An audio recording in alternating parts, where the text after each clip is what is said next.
Hello, I'm Dwight Norris of fishingatwork.com, and today we're going to talk about how to fish plastic worms for bass. Stay tuned.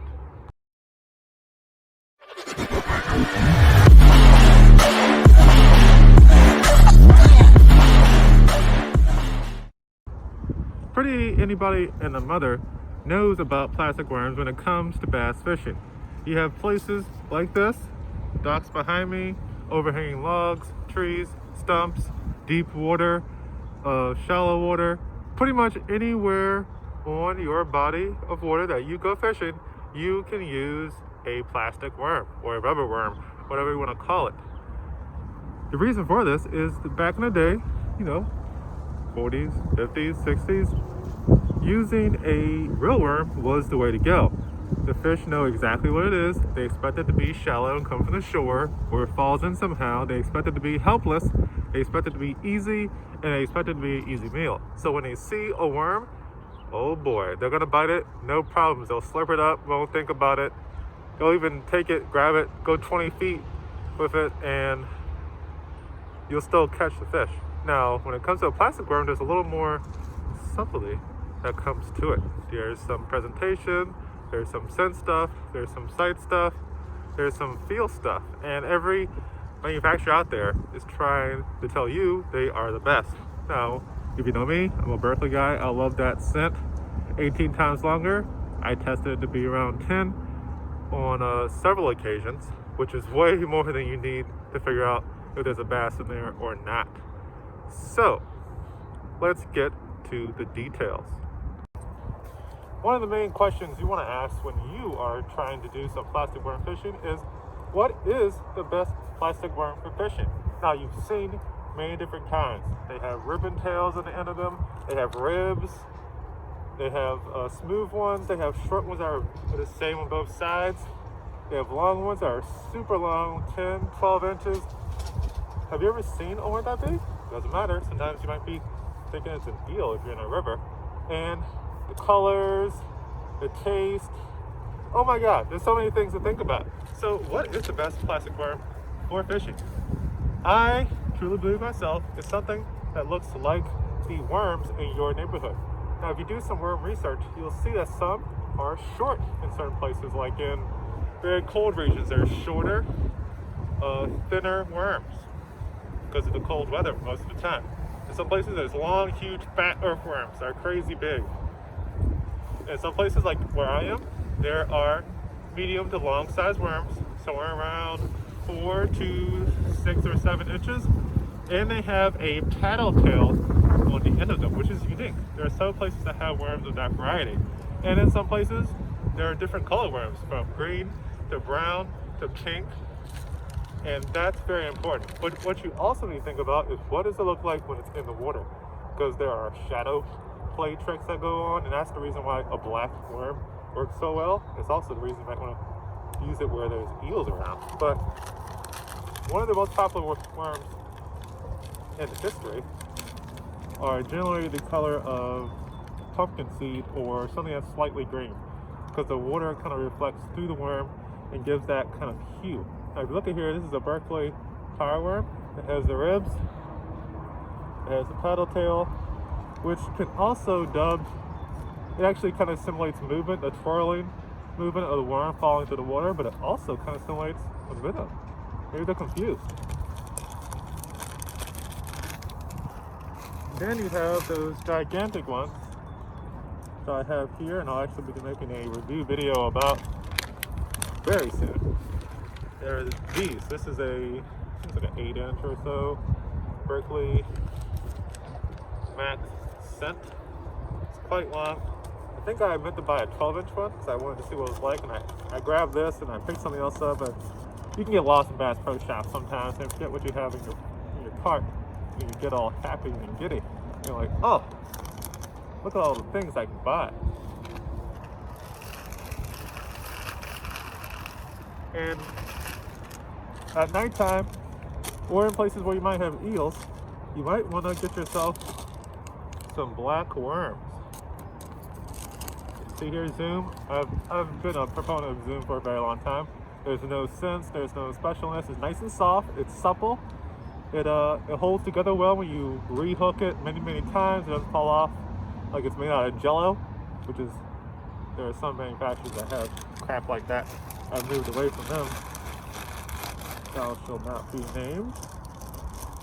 And there's some crazy colors. Like this one has a red hue on it. You can see it very well. It's green, which I told you, the green hue is really big, but it has red freckles in there. It kind of give it, I don't know, I think it's just their attention. It's all about attention. First you get their attention, then they come closer, then they take a sniff, they bite it, they taste it, take a look at the way it feels, or how it looks, and that's generally how it goes. A lot of people are concerned about, do fake worms work for fishing? Well, obviously they do. They sell millions of them per year or more. I'm not sure the exact, stats, but it's huge. I buy plenty of worms. You have probably bought worms, and that means every other fisherman has bought a lot of worms too. And I have caught lots of fish with plastic worms when nothing else worked. The whole key component of it is to slow down. I've said it many times, when the fishing isn't going well, or if it is going well, just stick to a good spot that has the fish that you want. It's deep in those weeds, it's next to that log, you know something's there. Stick in a little worm, a nice juicy, smelly, soft, feel good one, and just do a little wiggle.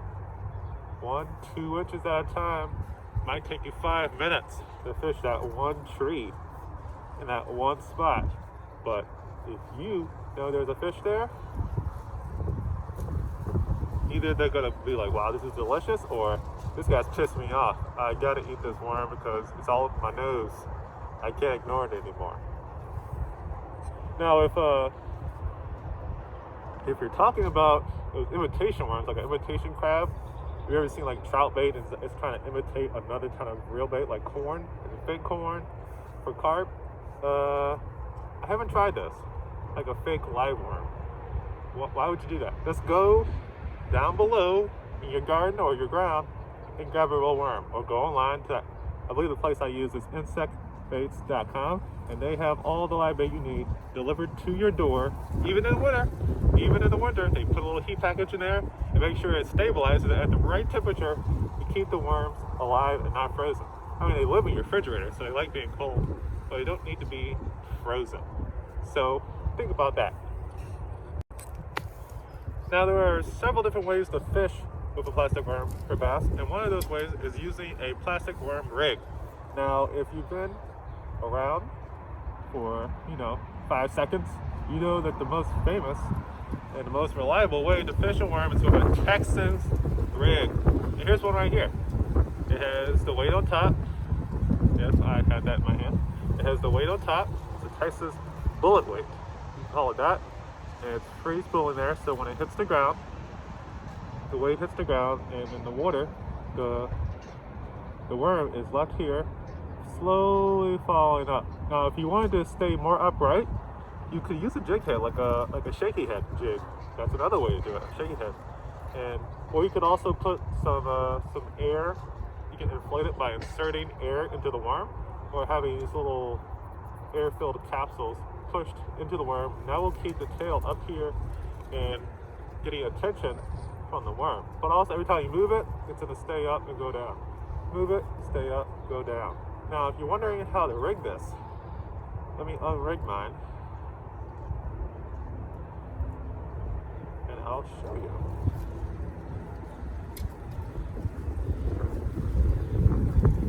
Now, when you first enter the worm, you want to put your offset hook into the front of the worm until it reaches the corner, until it reaches the first bend in the hook, which is usually right after the barb. Then you want to exit it right there. And pull it through, and this precisely will be enough to go over this curved area and come out completely straight. But it also covers that knot, which they can see. See there? Now, to get the actual hook into here, you want to put the worm straight, but don't stretch it. Don't stretch it. and figure out, see right where it crosses the worm without being stretched? That's your point of entry. So you hold it with your thumbnail, and so you know exactly where to enter. Directly below it goes straight through the worm. See? And now it's laying flat. You see that? But it's still exposed. It's not weightless. Now, how do you make it weightless? Well, you just take the worm here, you push it forward a little bit, and then you let it sink into the hook barb right there. See that? Now it's weightless. It's barely under like the skin of the worm, but not enough that when a bass bites it right here, it's going to push down that forward, and then it's going to expose the hook and allow you to hook the bass, which is what we're after. The Carolina rig is very popular when you're fishing for suspended bass, and I don't have that set up right now because I don't. I'll probably go into more detail into that with another video, but let me get to the gist of it. So here's your worm, offset hook, here's the weight. Now the difference between this and a Carolina rig, is the fact that this hook is set to a swivel, maybe 2, 3, 4 feet, maybe about 4 feet, put right here, just above the worm, 4 feet above the worm. So imagine this is 3 feet right here. There's a swivel here, a two-way swivel. So not two-way, a single swivel. Swivel here, it spins. And then right here, instead of a Texas bullet weight, you would have an egg center, which is like an egg-shaped weight that has a hole through it. So when you fish it, it goes to the bottom, and the egg sinker stops here. And the worm is left suspended, slowly falling through the depth that you have it. So the fish aren't exactly on the bottom of the water. They're suspended just a couple feet. So my ground's at my feet now, and the fish are suspended at my chest at the bottom of the water. A Texas rig will go below that, and they wouldn't see it that well. It's really dark down there. But if you know exactly where the fish are suspended, you can set that Carolina rig to the right depth and have it float right in their face. And like, what the heck's this worm doing down here? Not even gonna think about it. Slurp, done. And that's good fishing right there. The Ned rig is the use of something called a Cinco, Yamagato Cinco. If you've seen the actual man, he still goes around and talks to people all the time. Super awesome, super cool, tons of experience, great bass fisherman. And it has this, it's like a 4 to 5 inch worm it's the same on both sides. And you hook it with a jig head, which is the coolest thing. No tails, no ribbon tails or anything like that, no funny gimmicks, just a stick worm. And you hook it onto the jig head, and then you can work it anywhere. You can work it in a cover, you can work it in open water, which is really good at suspended fish between the depths, and you can, it's something that seems so simple. It works so well. It's amazing. I haven't done it too often because I don't got my boat out in this river, which is not the greatest for bass fishing. You know, I really wish I was down there with you guys in South Carolina, North Carolina, Georgia, Florida. Oh, I'll be having so much fun down here, but it's just freezing here most of the year. So I really have to compact my time. So back to the Cinco.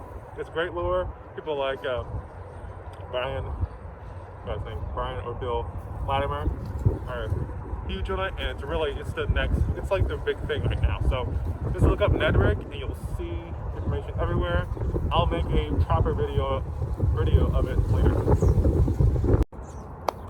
The Wacky Rig is when you just hook the worm through the middle. Just take your worm and you just hook it straight to the middle.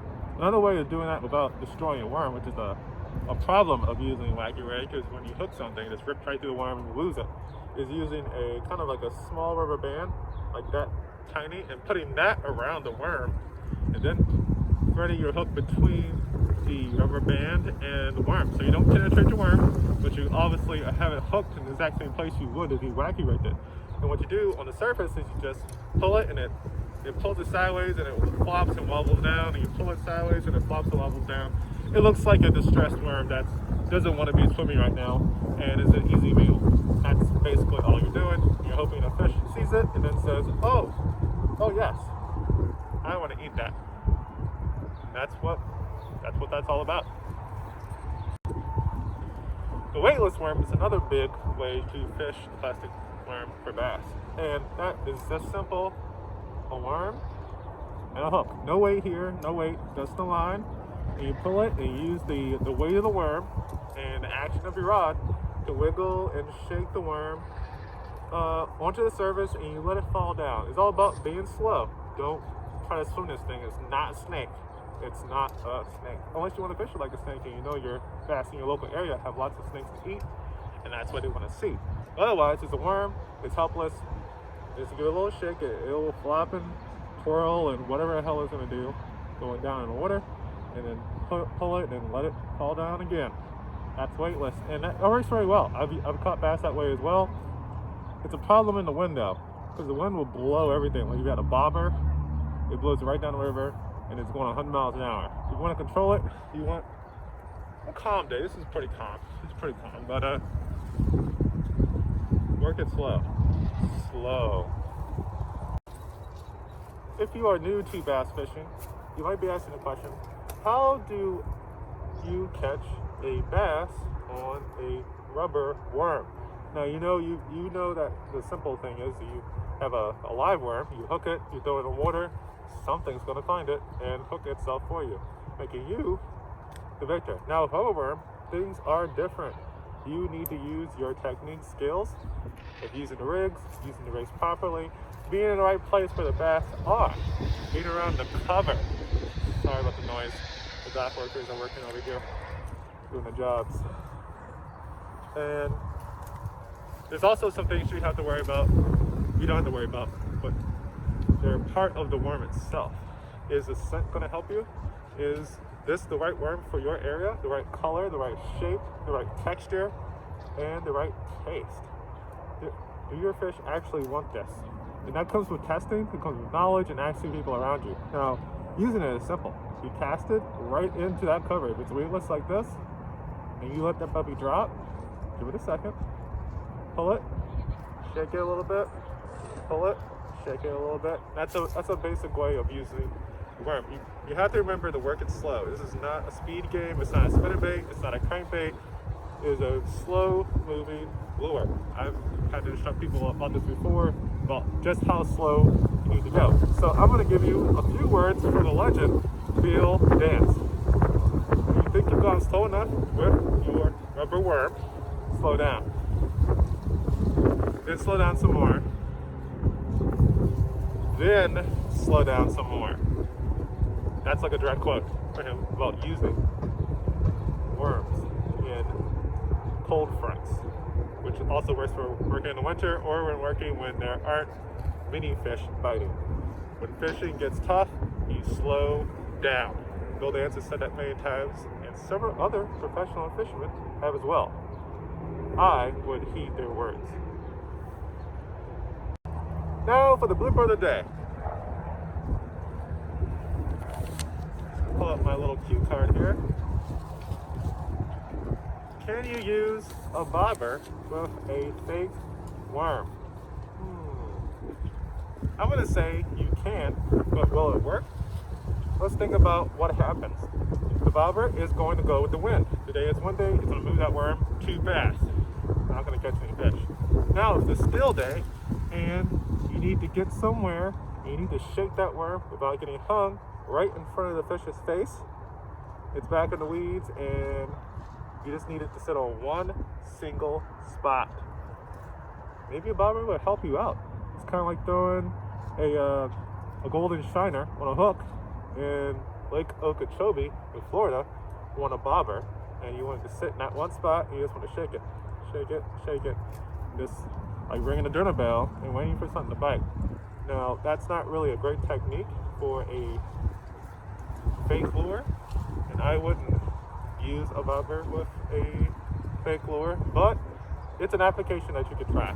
But all jokes aside, just don't do that. Learn the proper techniques for the proper areas, for the proper fish, and you will succeed. thank you for watching this episode, and if you have any questions, please comment down below. Click the like button, subscribe if you are not a subscriber, and hit that bell down below to get notified when I make more videos just like this and other things that you might suggest that I make over the coming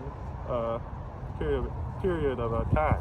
Also, if you want to learn how to do this and go fishing more often, even during a workday, go to the website, fishingatwork.com, and on the top you'll see a little survey which will lead you directly to how to get the everyday fishing system, which will teach you exactly how to do what I do through video format.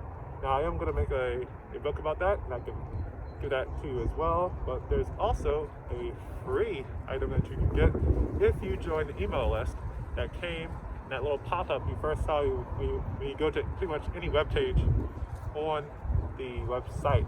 Take that free PDF about how to catch more and bigger bass. You'll go on the email list, and then you'll have the opportunity to get 10-step process to go fishing at work, which is the synopsis of how to do this, and then, hey, you can figure it out yourself, right? Cool. Now, let's go fishing.